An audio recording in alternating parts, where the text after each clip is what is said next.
ada beberapa ajaran tasawuf yang terkenal dari Imam Junaid. Yang pertama tauhid, yang kedua fana. Tauhid ini kita sudah ngerti lah ya. Tauhid itu apa? Yang jelas kuncinya tauhid memisahkan yang baqo dan yang fana. Itu tauhid, menegaskan bahwa kita ini makhluk yang fana,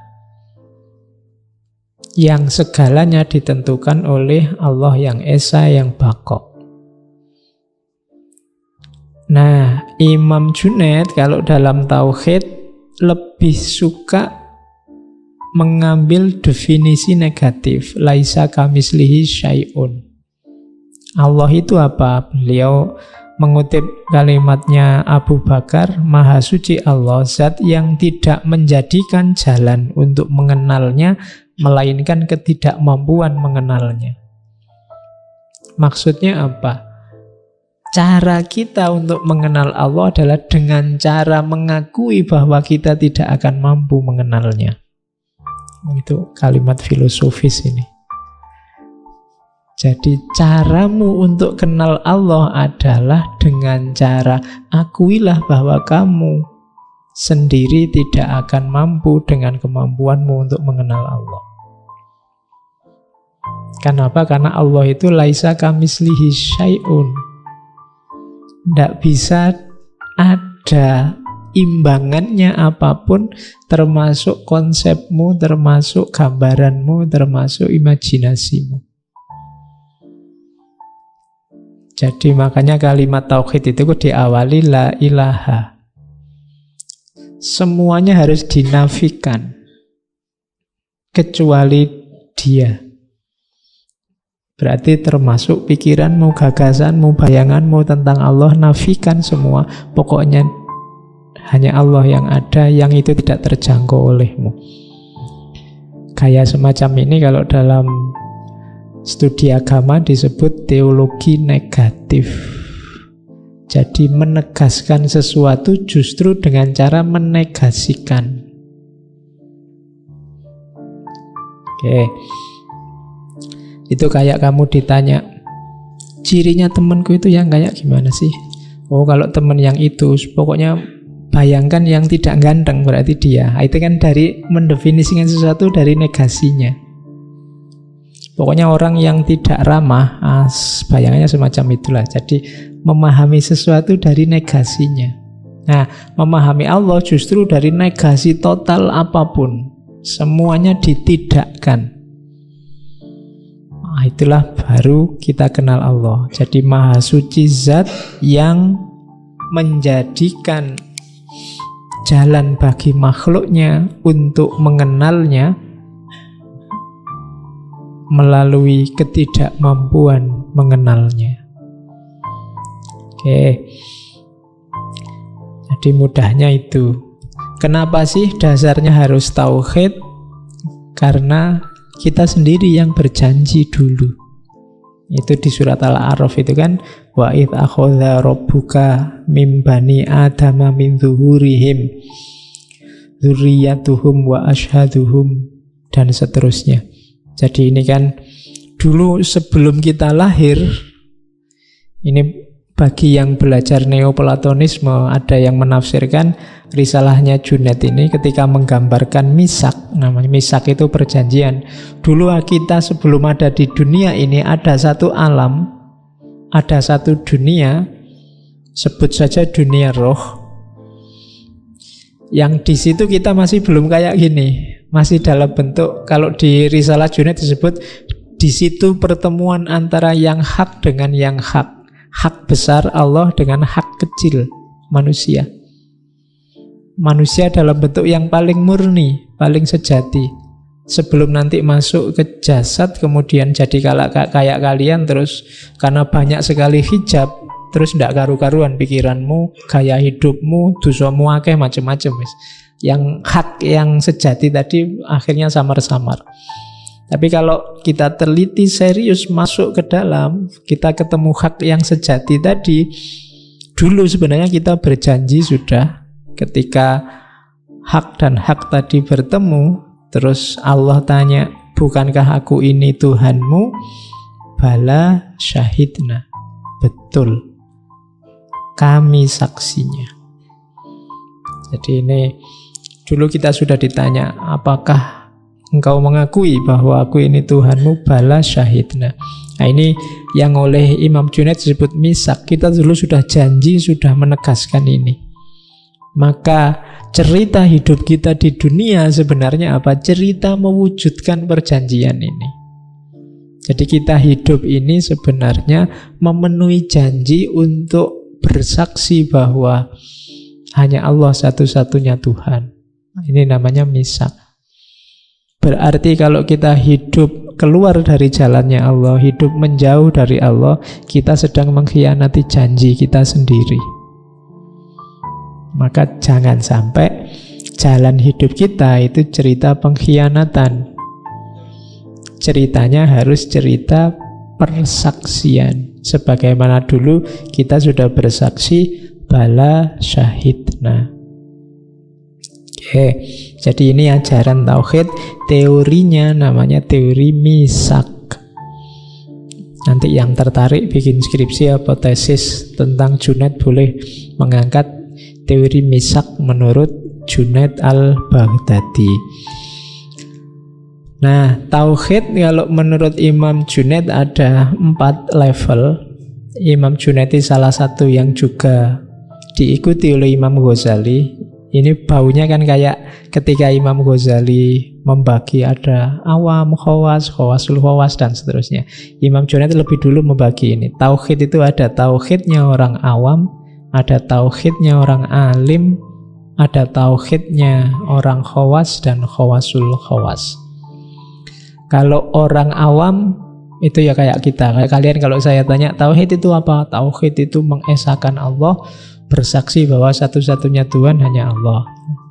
Berarti awam, biasa itu.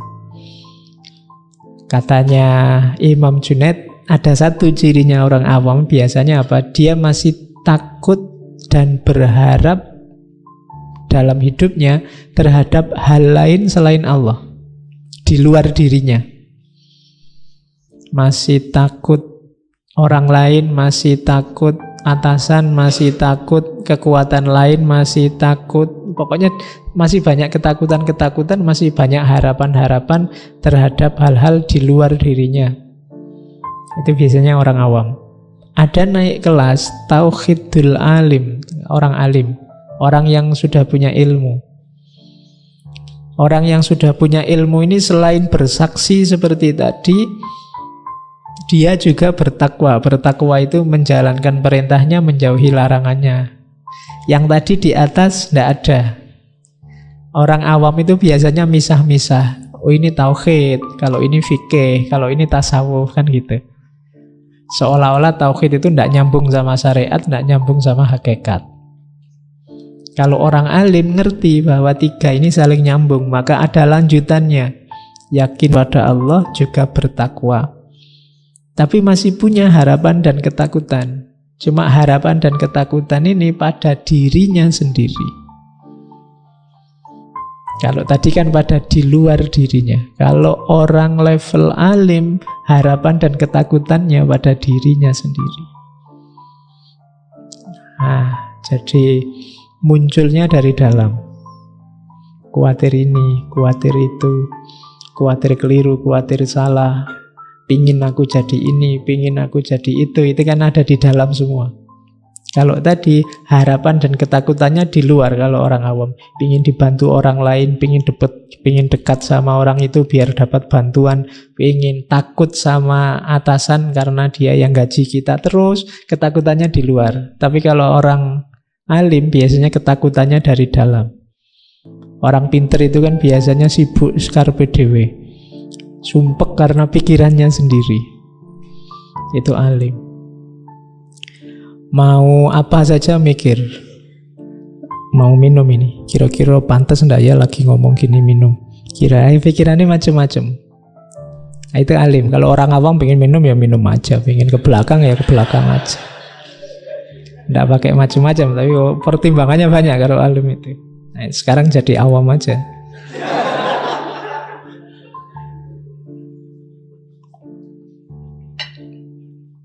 Nah, terus ada lagi satu level lebih tinggi. Level lebih tinggi ini sebagaimana tauhidnya orang awam, orang alim.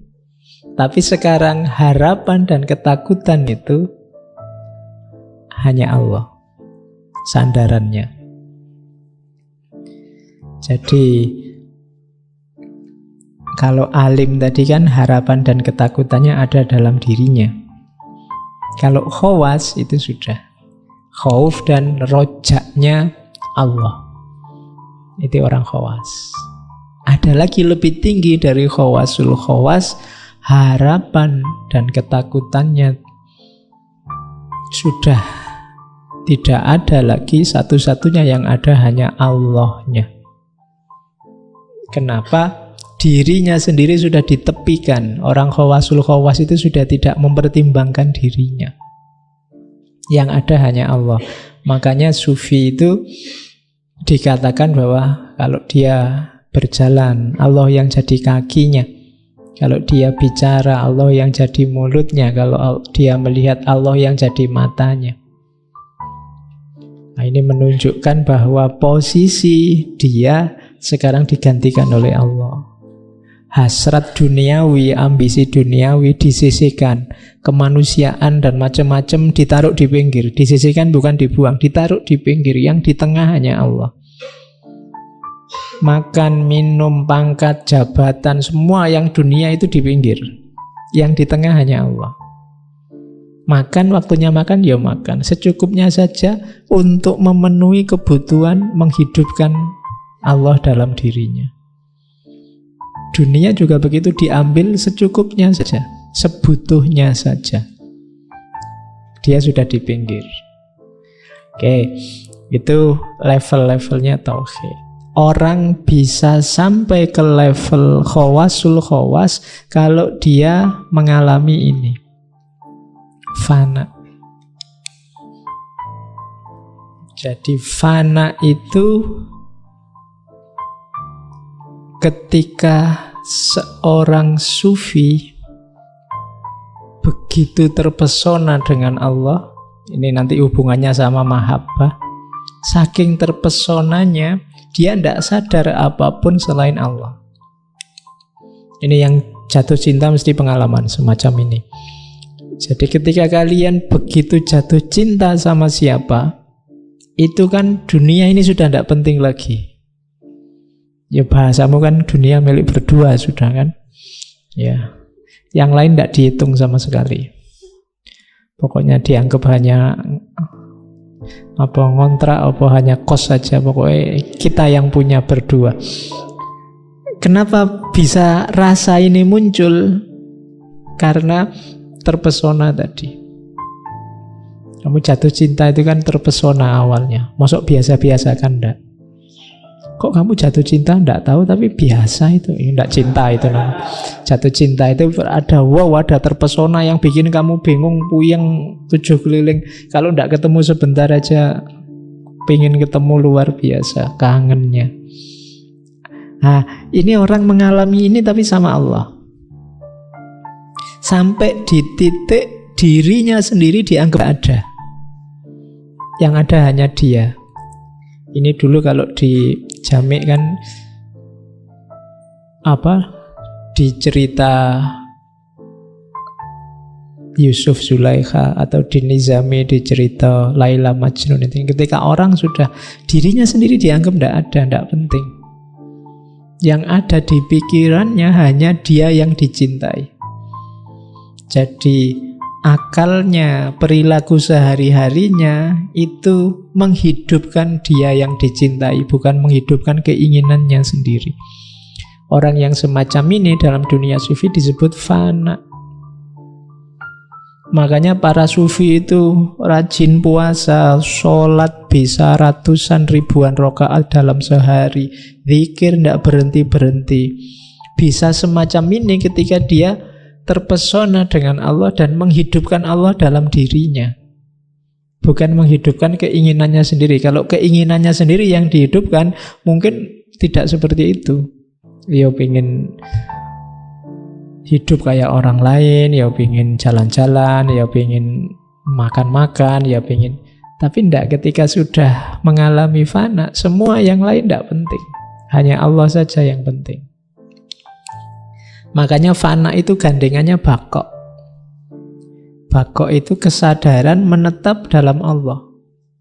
Karena begitu diri kita disingkirkan, Allah kita hidupkan, nah kita hidup dalam level kesadaran keberadaan Tuhan. Itu namanya bakok. Nah, fana itu kalau menurut Imam Junaid ada step-stepnya. Step paling awal adalah ketika orang ingin sesuatu tapi dia kekang, atau melakukan sesuatu padahal sebenarnya dia tidak ingin. Nah, ini level fana paling dasar. Sebenarnya aku pingin tidur sih, tapi karena Allah menyuruh bangun malam, ya aku bangunlah malam hari. Nah, ini level fana paling awal. Jadi melakukan sesuatu yang sebenarnya kamu tidak ingin, dan menghindari sesuatu yang sebenarnya kamu ingin. Kalau boleh sih puasa Ramadan itu mbok ya jangan pagi sampai maghrib, dibalik aja lah, maghrib sampai subuh gitu kan lebih enak. Misalnya lo kelak karepmu, kamu pinginnya begitu, tapi kan Anda Allah nyuruhnya pagi sampai maghrib kok. Ini level paling dasar, menjalankan yang tidak kamu inginkan dan menghindari hal yang sebenarnya kamu inginkan. Jadi kalau boleh ya kamu pinginnya sama yang kamu taksir itu tiap hari berdua, bahkan tidur pun berdua kalau boleh. Tapi kan belum nikah, jadi tidak boleh. Akhirnya, oh tidak boleh ini, kan gitu. Sebenarnya kamu pingin pacaran sambil pegang-pegang, tapi tidak boleh. Nah, itu kenapa tidak boleh? Allah lihat terus loh. Itu namanya fana level dasar. Jadi kalian yang punya pacar kok mengalami hal itu, misalnya mau pegang tangannya pacarmu tidak mau, nanti dilihat Allah loh, pacarnya sedang fana. Ya, bukan berarti dia tidak mau, tapi harus punya daya untuk mencegah tidak melakukan hal yang tidak diinginkan oleh Allah. Ayo kamu dukunglah pacarmu sedang fana. Oke, nah itu level dasar. Sholat misalnya itu kan kadang-kadang kamu yo rada wegah-wegah piye ngono, tapi karena sudah diperintah Allah ya jalan sajalah. Lumayan kalian ada di level paling awal. Tapi kalau bisa naik satu level lagi. Naik satu level itu, kalau tadi kan masih ada keinginannya yang kalian tahan. Kalau di level 2 sudah tidak pengen lagi. Kalau tadi masih ada pengen pegang tangannya, kalau di level 2 sudah tidak pengen lagi. Jadi ini berarti sudah lebih mantap. Saking terpesonanya oleh Allah, sampai yang semacam itu sudah tidak pengen lagi. Keinginannya tidak ada untuk yang jelek-jelek. Atau keterpaksaan melakukan yang wajib-wajib sudah tidak ada. Rasa terpaksa itu tidak ada, rasa ingin yang enak-enak saja itu tidak ada. Itu level 2. Kalau di level pertama tadi masih ada inginnya, di level kedua tidak ada. Naik satu level lagi, ini level yang tertinggi. Kalau ini sudah hubungannya dengan kesadaran. Kesadarannya, mode hidupnya sudah tinggal Allah saja. Ini yang definisi utuhnya fana itu ada yang di level 3 ini. Jadi hidup dengan kesadaran Allah. Kalau sekarang kan kita ngaji, kita jalan-jalan, kita makan, minum, kuliah, kerja, itu kan dengan kesadaran aku. Aku yang manusia, aku yang dosen, aku yang mahasiswa, aku yang pegawai, ini kan kesadaran aku. Orang fana itu kesadaran ini sudah tidak ada. Yang ada adalah kesadaran Allah. Seperti orang jatuh cinta tadi, yang ada di pikirannya hanya Allah saja dan Allah terus. Aku ini hamba Allah, aku ini makhluknya, aku ini, pokoknya terus itu kesadaran Allah terus menerus. Sisi kemanusiaannya ada di pinggir. Berarti orang ini menetap dalam kesadaran Allah, itulah bako. Jadi dari fana menuju bako. Inilah 3 rangkaian ajaran utama dari Imam Junaid: tauhid, fana, dan bako.